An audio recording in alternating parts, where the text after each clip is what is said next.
So you see the number one seeds that we've had, all of them are terrific, but there are some potential snubs in here, and where they are seated, you heard Billis mention Cheryl Miller. How about Ralph Sampson? He doesn't have a championship on his resume, but he was one of a transcendent figure at 7'4", able to step away from the basket. Bill Russell, the great champion. Diana Taurasi, who in my judgment is the greatest women's player that I have ever seen, is a 2 seed from UConn, part of that great UConn dynasty. As Dick Vitale joins us now.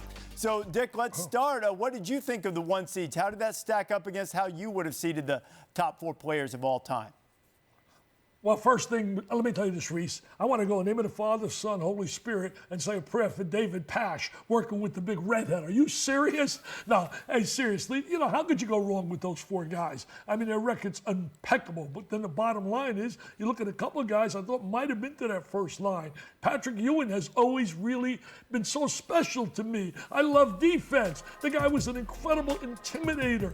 I mean, when you thought about Patrick Ewing, I did, he was worth 15 points before a game started. He was worth 15 points because he intimidated and you could get nothing on the interior against Georgetown. I think about Bill Russell and his shot blocking ability. Now, I love Christian Laettner. Played with a couple great players too there by the name of Grant Hill and Bob Hurley and company. Now, I love what he did in college. I mean, let's face reality, the kid was terrific.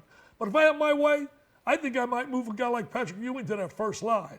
Then I agree with Jay when he talked about the seedings. I mean, are you serious? When you look at Bill Bradley, oh my God, he was so special. I remember sitting up in the stands at Madison Square Garden watching this guy play. He was unreal. You think about Jerry Lucas. Somebody know how good Jerry Lucas was? I mean, he was unreal. He was a 15 seed. And then you look at Maya Moore. Are you kidding? A 5 seed. Okay, you say, well, a 5 seed.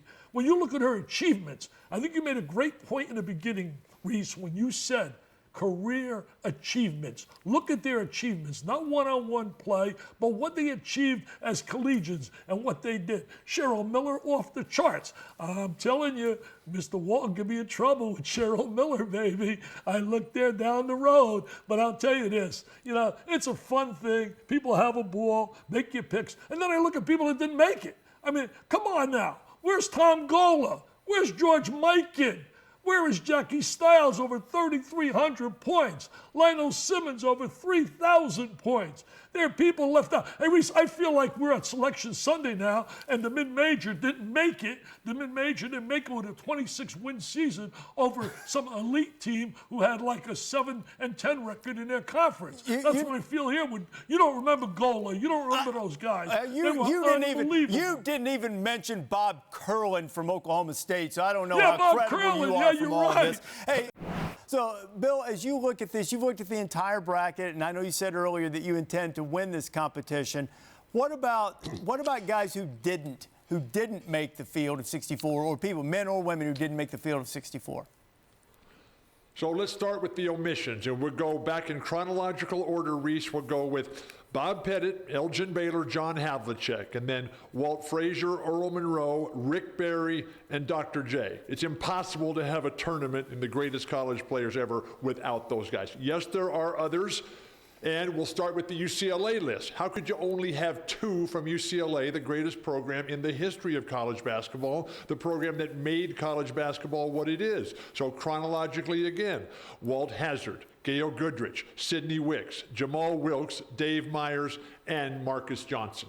All right, all of those great players, and being a man of my age, I remember most of them playing, maybe not some of the guys in the 60s, but certainly have read about all of them. When you try to ascertain in something like this about how you rank players who are in the ethereal realm, what's the most important thing to you?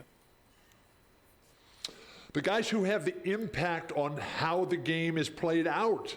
I mean, it's one thing to have stats, but the guys who control, and that's why Bill Russell, my favorite player ever. Bill Russell, he controlled the whole world of basketball from the time he was a junior in college at USF. And from then on, the history has been completely different. And all the guys that I've previously listed, that's what they did. Yes, they had good stats. Yes, they were fantastic individual people. But in this competition, they were the guys that determined that created and that wrote the history of basketball, and that's why they all belong there. And one of the challenges that I have here, Reese, is that I have not played against a woman in basketball in 34 years. And that was the day back in Boston in the mid-1980s when Larry Bird's wife, Dinah, ended up unconscious when she fouled my elbow with her temple. And so I'm not sure how this is going to play out between Wilt and Sabrina. Because Wilt, even though he's been dead for 21 years, Wilt, from his grave, could still beat most anybody ever, anywhere. And so this is a very personal thing for me. Wilt and a lot of the guys in my bracket, Elvin Hayes and then David Robinson. I mean, these guys are getting short shrift of what's going on in this bracket here, as well as Akeem Olajuwon and Shaq and Tim Duncan. These are phenomenal players that are foundational pillars. What's up? Thank you so much for watching ESPN on YouTube. Don't forget to download the ESPN app, and if you want more premium content, which you do, make sure that you subscribe to ESPN+. See you soon.